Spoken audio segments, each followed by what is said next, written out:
Olá, sejam todos muito bem-vindos.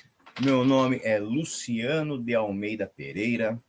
Eu sou professor de Direito Tributário da ESO, com muita satisfação, com muito orgulho. Esse curso tão importante de um grande amigo meu, Júlio César, que tem feito um trabalho primoroso em nome do direito, né? Eu sou pós-doutor em Direito Financeiro e Tributário pela Universidade do Estado do Rio de Janeiro, UERJ. Sou doutor em Direito Tributário pela PUC de São Paulo, mestre em Direito Tributário pela PUC de São Paulo, especialista em Direito Tributário pelo IBET e graduado pela São Francisco. Eu leciono Direito Tributário há 19 anos, agora em fevereiro completaram 20 anos de estrada na docência, e advogo há 21 anos, né? Então, logo eu tenha me formado, já comecei a advogar também, não é? Essa aula é uma aula gravada, para vocês terem aí um sabor sobre o direito tributário, de modo que não tem um dinamismo de perguntas e respostas. Mas, de toda sorte, você tem aí a oportunidade de flertar, ainda que de forma rápida, né, com o direito tributário, na forma das questões que nós iremos aqui trazer e contemplar, refletir um pouquinho a partir de alguns questionamentos que nos são implementados no dia a dia, nas provas, né, que é o que deixa muita gente temerosa, né, e a gente vai ver que não precisa tanto. Então, é claro, eu selecionei algumas questões, poucas, mas o que nos interessa aqui não é a celeridade, né, ler a alternativa, marcar A, B, C, não, mas é por que nós vamos marcar cada uma dessas questões aqui. Isso que nos importa mais, né? Aprender a forma de raciocínio para que quando nós estivermos sozinhos, quando nós estivermos aí tratando dessas questões de forma individualizada, você tem aí pelo menos uma sugestão de reflexão acerca dos temas. Tudo bem? Então, eu trago aqui uma primeira questão, a moratória, né? Então, vamos lá. Aliás, não é só a moratória, perceba aqui que o enunciado, né, do exercício traz aqui quase que um artigo, quase não, ele traz um artigo inteiro da lei. Vamos primeiro ler e depois a gente comenta. Então, a moratória, depósito do montante integral, reclamações e recursos administrativos, medida liminar em mandado de segurança, medida liminar ou tutela antecipada, parcelamento, artigo 151, do inciso 1 ao 6º do Código Tributário Nacional. São modalidades através das quais ocorre. Então, perceba aqui, pessoal. A pergunta é, bom, na verdade é o seguinte, eles destacam o artigo 151 inteiro. Ele ainda coloca entre parênteses artigo 151, do inciso 1 ao 6º. Isso quer dizer que, notadamente, é isso que nós temos. Nós temos aqui neste enunciado o artigo 151 todinho colocado. E a pergunta que se faz é, sobre a reflexão a inteligência do artigo 151, qual sua ocorrência? O que nós temos como resultado? Né? A consubstanciação de um ou mais elementos do artigo 151 do Código Tributário Nacional é capaz de resultar em quê? Alternativa A, exclusão do crédito tributário? Será a alternativa B, as garantias do crédito tributário? A alternativa C, os privilégios do crédito tributário? D, as garantias e os privilégios do crédito tributário? Ou será a alternativa E, a suspensão da exigibilidade do crédito tributário? Bom, pessoal, a exclusão do crédito tributário, como visto, como os senhores devem saber, está devidamente delineada no artigo 175 do Código Tributário Nacional, e são, inciso 1, a isenção, inciso 2, a anistia. Então, não é o que nós notamos contemplado no enunciado deste exercício. Então, a gente já sabe que a alternativa A está descartada. Temos, então, as alternativas B, C, D e E. Bom, a B, garantias do crédito tributário. Bom, as garantias do crédito tributário, realmente o crédito tributário tem suas garantias, e digo mais, a linha C tem seus privilégios. Por quê? Porque se o crédito tributário ele é levado para o cofre público, né, com o intuito de financiar né, aquelas promessas constitucionais trazidas na nossa Carta Maior, que buscam salvaguardar e atender à dignidade da pessoa humana, então, ele passando pelo cofre público, pelo fisco é sinônimo de cofre público, não é, de erário, bom, então ele se torna um dinheiro público e, como tal, como qualquer outro bem público, ele sofre as influências do direito público. Ele não tem o mesmo tratamento de um crédito havido na esfera particular. Então, ele tem, de fato, garantias e tem privilégios. Mas não é isso que a gente está tratando aqui. A garantia, o privilégio é de per si um capítulo apartado do direito tributário. E perceba que se coloca garantias do crédito tributário, bom, não é. São privilégios do crédito tributário? Também não. E aí a alternativa D mistura os dois. Bom, se não era nem B nem C, não há de ser a D também. Então, obviamente, por força do que está listado em lei, isto é, devidamente esculpido no artigo 151, incisos 1 ao 6º do Códex Tributário Pátrio, a moratória, o depósito do montante integral, reclamações e recursos administrativos, lembremos, todo e qualquer recurso, aliás, processo administrativo, tá? Todo e qualquer processo administrativo tenha sido iniciado pelo fisco, tenha sido iniciado pelo contribuinte, né? Concessão de medida liminar em mandado de segurança ou concessão de medida liminar ou tutela antecipada em outras modalidades, e o parcelamento estão devidamente ali gravados no artigo 151 do Código Tributário Nacional e perfazem qualidade de suspensão da exigibilidade do crédito tributário, é o que nós marcamos aqui. Ok? Então, essa aqui é uma questão, tá? Que eu trago aos senhores. Vamos passar para uma outra questão aqui, que talvez seja importante. Vamos ver aqui, essa daqui é legal, vamos lá. Consoante regras do Código Tributário Nacional, CTN, a natureza jurídica específica dos tributos leva em consideração o fato gerador da obrigação tributária.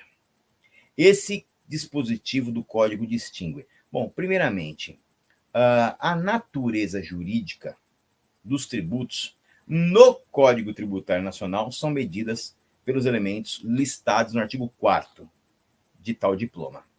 Hoje, nós temos outros instrumentos de medição, tá? Lembrando que assim o é, porque o Código Tributário Nacional ele é de 25 de outubro de 1966. Né? Ele vem a partir da Emenda Constitucional 18 de 1965, uma emenda constitucional feita na Constituição de 1946. Então, perceba que era uma outra ordem constitucional, um outro tudo. Depois disso, ainda tivemos a Constituição Federal, que foi outorgada e não promulgada em 1967, uma grande emenda constitucional de 1969, a ponto de alguns entenderem que ela é uma nova Constituição. Eu não me filio com essa corrente, aliás, eu acho que a maioria da doutrina acompanha de que não é uma Constituição, e sim uma emenda grande, né? Importante, mas uma emenda. E aí, em 1988, nós temos um rompimento com aquele Estado de Direito para nascer o Estado Democrático de Direito, que é o que vigora até hoje. Então, notem os senhores que hoje nós usamos questões que não eram listadas no Código Tributário, porque ele nasceu em outra perspectiva. Há 3 constituições. Né? Então, não tem coisa que não se encaixa mais. Mas, é claro, se parte dele. Mas, se a pergunta for objetiva, querendo saber o que fala no código, que é o que nós temos aqui, então o que vale é que está no código. E toda a outra teoria vindoura, questões outras também de ordem constitucional, agora, nesta pergunta, nesse exercício, não cabe porque não foi perguntado. Tá certo? Então, o que você quer? Medir a natureza jurídica. E medir a natureza jurídica significa medir a essência daquele instrumento. Porque medindo a essência desse instrumento, isto é, sua natureza jurídica, eu sei se eu estou diante de quê? De um imposto. Ou não é um imposto, é uma taxa. Não é uma taxa, é uma contribuição de melhoria, é um empréstimo compulsório ou é uma contribuição social ou contribuição especial, se você preferir. Então, aqui o que eles querem saber é o seguinte, consoante as regras do Código Tributário Nacional, isso tem que ficar muito claro para você. A natureza jurídica específica dos tributos leva em consideração o fato gerador da obrigação tributária. Isso é verdade, está no artigo 4º. Esse dispositivo do Código distingue impostos das taxas e das contribuições de melhoria. B, as taxas das contribuições de melhoria e das contribuições sociais. C, as contribuições de melhoria das contribuições sociais e dos empréstimos compulsórios. D, as contribuições sociais dos empréstimos compulsórios e dos impostos. E E, os empréstimos compulsórios dos impostos e das taxas. Ok? Agora, pessoal, olha só que coisa importante. Se você notar aqui, as 5 alternativas trazem espécies tributárias conforme hoje nós conhecemos. Então, você tem realmente aqui imposto. Imposto é uma figura tributária. Taxa também. Contribuição de melhoria de igual sorte. Empréstimo compulsório, inexoravelmente, espécie tributária. E as contribuições. Bom, e aí você fica no mato sem cachorro, porque nenhuma das alternativas contemplam todas as espécies tributárias hoje vigentes. E você fala assim, meu Deus, vou pedir para anular essa questão. Não, não, não. Você está errado. Sabe por quê? Porque, repito, a pergunta é clara. Consoante as regras do Código Tributário Nacional. Então, tem que considerar o que está no Código Tributário Nacional. Pelas razões que eu já listei aos senhores, as espécies tributárias tratadas no Código Tributário são 3. O imposto, a taxa e a contribuição de melhoria. O empréstimo compulsório, as contribuições, por mais que já existissem, não eram contempladas no Código Tributário Nacional. Ganham a estofa de tributo a partir da Constituição de 1988. Aí você começa a falar em outras qualidades de medição de natureza. Mas a pergunta é clara, me importa apenas o que está no Código Tributário.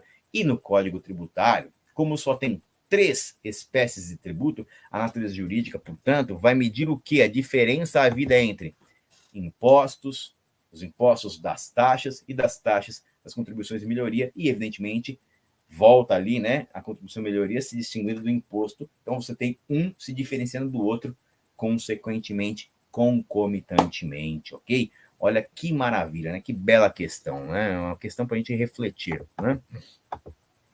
Essa daqui, olha, essa aqui é bacana. Sobre os impostos, ok? Assinale a alternativa correta. Bom, temos aqui 4 alternativas. A primeira delas, A. Imposto é o tributo cobrado pela União, pelos estados, pelo Distrito Federal ou pelos municípios, no âmbito de suas respectivas atribuições. Tem como fato gerador o exercício regular do poder de polícia. Será, pessoal? B.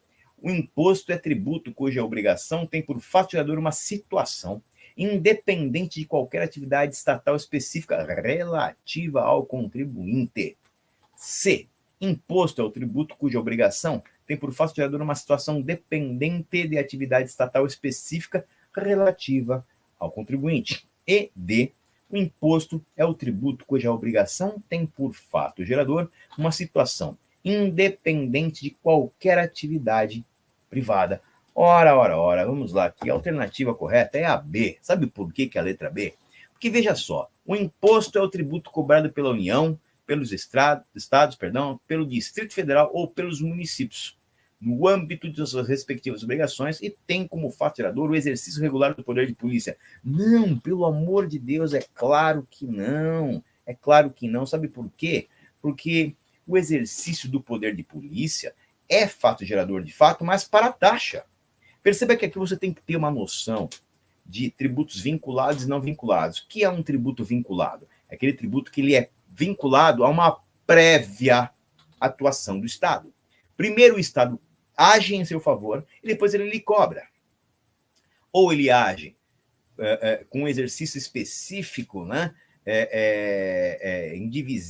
Divisível, efetivo ou potencialmente efetivo em favor do contribuinte, ou ele labora efetivando o regular exercício de polícia, ou no caso de uma obra pública que traga um avanço patrimonial, um aumento de patrimônio, uma valorização no seu imóvel, aí eu tenho a contribuição de melhoria. Então, eu vejo na taxa e na contribuição de melhoria as modalidades de tributos vinculados à prévia atuação do Estado. As demais, não. Então, aqui eu tenho o quê? O exercício regular do poder de polícia, eu tenho aqui uma taxa e não um imposto. Então, isso aqui está errado. Eu não posso dizer que eu tenho como fato gerador o regular exercício do poder de polícia, tá? AC. Bom, o imposto é tributo cuja obrigação tem por fato gerador uma situação dependente de atividade estatal específica relativa ao contribuinte. Poxa, acabei de listar, né? Eu não tenho isso, ao contrário, o imposto é um tributo que ele não está vinculado a uma prévia atuação do Estado. Se eu tenho uma prévia atuação do Estado em que é um serviço estatal específico relativamente ao contribuinte, bom, eu tenho uma taxa, não tenho um imposto, então está errada essa questão aqui. E a D.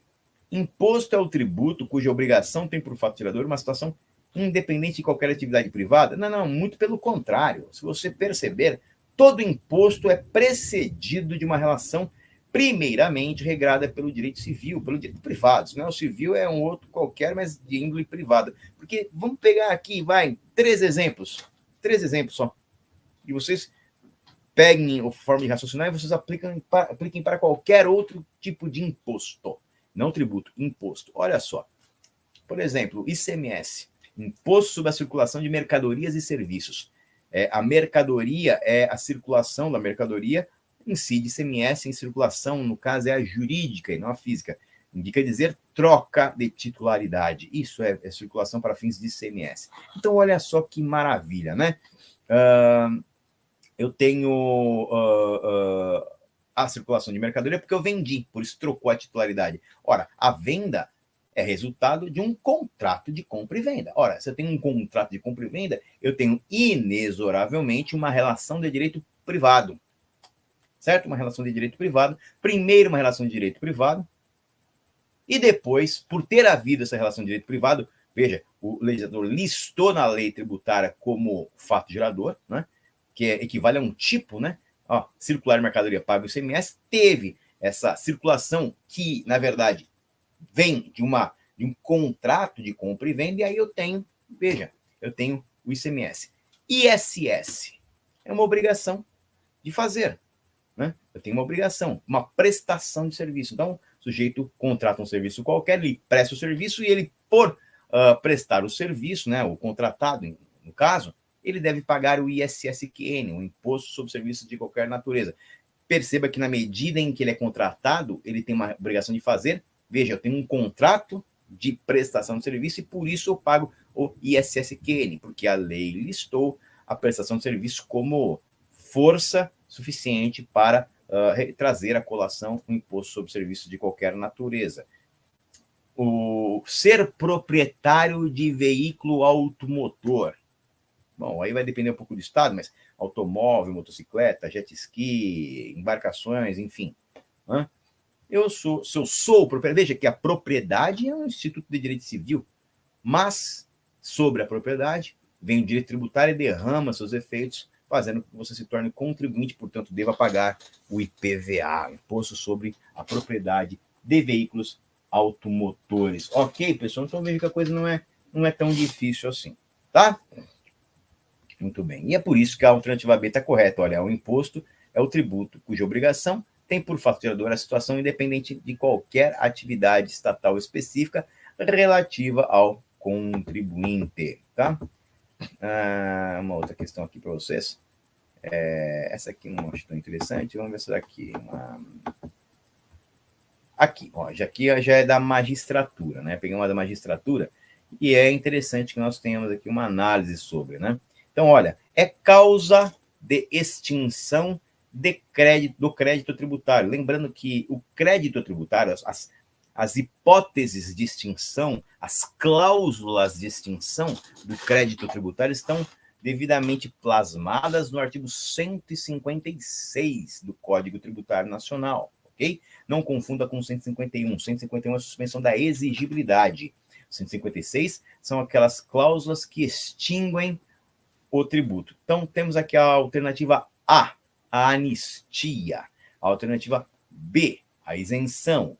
A alternativa C, a impetração de mandado de segurança. A alternativa D, a conversão do depósito em renda. E a alternativa E, a moratória. Então, vamos lá. Alternativa A. Bom, a alternativa A, anistia.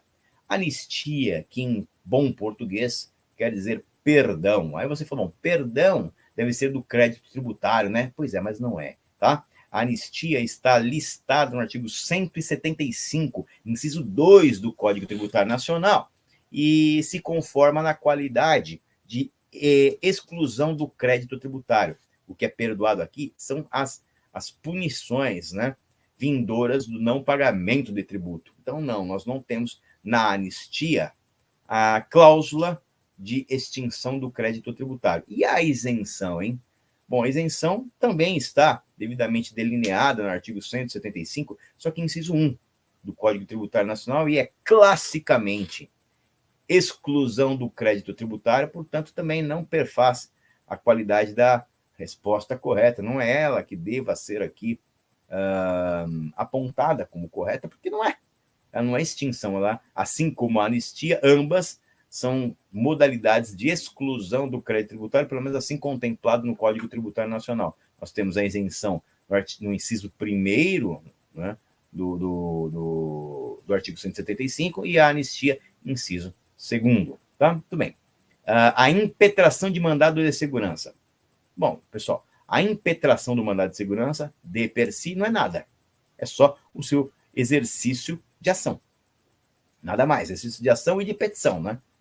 Porque, bom, você tem um direito seu fundamental que foi aviltado, ele é líquido e certo, de modo que você não precisa fazer nenhuma dilação probatória, você pode impetrar mandado de segurança, com substanciação do seu direito de ação.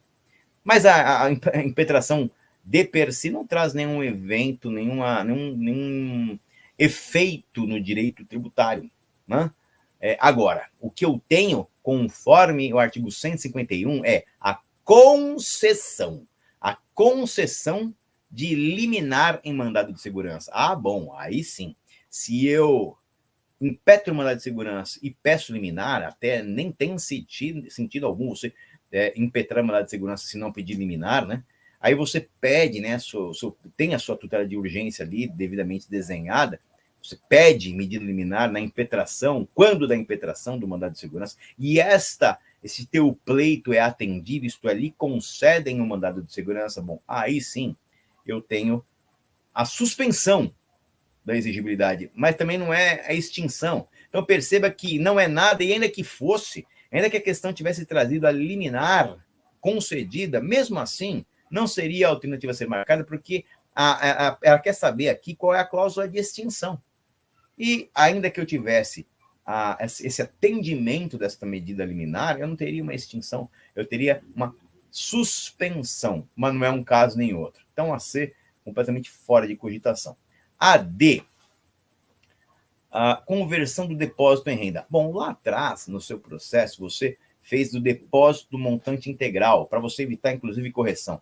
Bom, como você depositou em favor do fisco, o fisco não pode lhe cobrar aquilo que já está depositado em seu favor. Ele só não pode pegar e transferir, não pode converter em renda em seu favor, porque está sob júdice. Mas se você, contribuinte, perdeu nas esferas administrativas, perdeu nas esferas judiciais, mas lá atrás você depositou, agora ele pode pegar aquele depósito e converter em renda. Bom, se ele converte em renda em seu favor, e como tal, extingue o crédito tributário, de modo que a resposta correta aqui é a D de dado. E a E está no artigo 151, inciso 1 do Código Tributário Nacional, que é a suspensão da exigibilidade do crédito tributário moratória, seja ela no caráter geral, seja ela no caráter individual, são modalidades de suspensão da exigibilidade do crédito tributário, de modo que, por assim, os senhores podem notar que a alternativa a ser marcada aqui é a D, conversão do depósito em renda. Isso aí você encontra devidamente previsto no artigo 156 do Código Tributário Nacional, letra fria da lei. Ok? Tudo bem. Outra da magistratura aqui, deveras interessante. Com relação ao crédito tributário, de acordo com o Código Tributário Nacional, traz somente é garrafal aqui, uma modalidade de suspensão, uma de extinção e uma de exclusão. O que eles querem saber aqui? A alternativa que contemple as três modalidades, uma só de extinção, uma só de suspensão e uma só de exclusão. Então vamos lá. Bom, a consignação em pagamento, nos termos do disposto do artigo, do parágrafo 2º, perdão, do artigo 164 do Código Tributário Nacional, que, aliás, é o artigo que diz o que eu preciso para entrar uma consignação em pagamento na esfera tributária. Bom, isso, se julgado procedente em seu favor, claro, eu tenho a extinção, porque se jogarem improcedente, você não tem a extinção. Então, se julgado procedente, eu tenho cláusula de extinção. Conversão do depósito em renda, a gente já viu que é também extinção, e a anistia é suspensão da exigibilidade. Então, aqui eu tenho duas extinções e tenho uma exclusão. Então, não é a que eu devo marcar, porque tem que ter uma suspensão, uma extinção, uma exclusão. Passemos para a próxima. Isenção. Isenção, bom, artigo 175, exclusão do crédito. Remissão, extinção. Opa, tem uma de cada. A decadência, puxa, a decadência. Decadência, conforme o artigo 156, também é cláusula de extinção. Então, eu tenho aqui exclusão, extinção, extinção, não devo marcá-la. C, anistia. Anistia é exclusão. Artigo 175, inciso 2. Pagamento. Bom, pagamento ele é de per si, classicamente, uma forma de extinção do crédito. Está no artigo 156, inciso 1.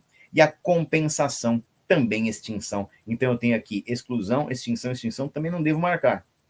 A D de dado, eu tenho a transação. Pois bem, a transação é modalidade de extinção do crédito tributário, conforme o artigo 156. Moratória. Moratória é modalidade de suspensão da exigibilidade. Tá? Então, artigo 151, inciso 1. E a anistia. Bom, a anistia é modalidade de exclusão. Artigo 175, inciso 2. Olha aqui, eu tenho uma de cada. Eu tenho aqui, na primeira hipótese, suspensão. Na segunda, na primeira hipótese eu tenho a extinção. Na segunda eu tenho a suspensão. Extinção, suspensão e exclusão. Pronto, achei minha questão. É a D de dado, porque a E, depósito montante integral, suspende a exigibilidade, concessão de tutela antecipada também suspende e a isenção exclui. Portanto, pessoal, a resposta a ser marcada aqui é a D. Transação, moratória e anistia. E, para fechar aqui nosso bloco, vamos lá. Essa aqui não acho interessante, deixa eu ver aqui para você. Não, essa aqui é bem bacana, vamos lá. Considere as seguintes situações em que não há imposto devido. Sobre o patrimônio de partidos políticos relacionando suas finalidades essenciais, sobre a propriedade de pequenas glebas rurais, quando explora o proprietário que não possui outro imóvel, sobre a saída de produtos industrializados do estabelecimento para distribuição gratuita de diminuto nenhum valor comercial. Então, ele quer saber quais são as modalidades aqui. E para eu responder isso aqui, eu preciso entender uma coisa. O que te liberar de tributo no texto constitucional será sempre uma imunidade. Não importa o nome que ostente. Pode ser imunidade, pode ser que esteja escrito isenção, mas se está escrito isenção no texto constitucional, é imunidade. Se houver uma emenda e colocar o nome assim, não incidência, se for no texto constitucional, não incidência, é imunidade. Por quê? Porque se estiver no texto constitucional, não importa o nome em iuris. Nome em iuris não define natureza. É imunidade. E se estiver fora, eu tenho uma isenção.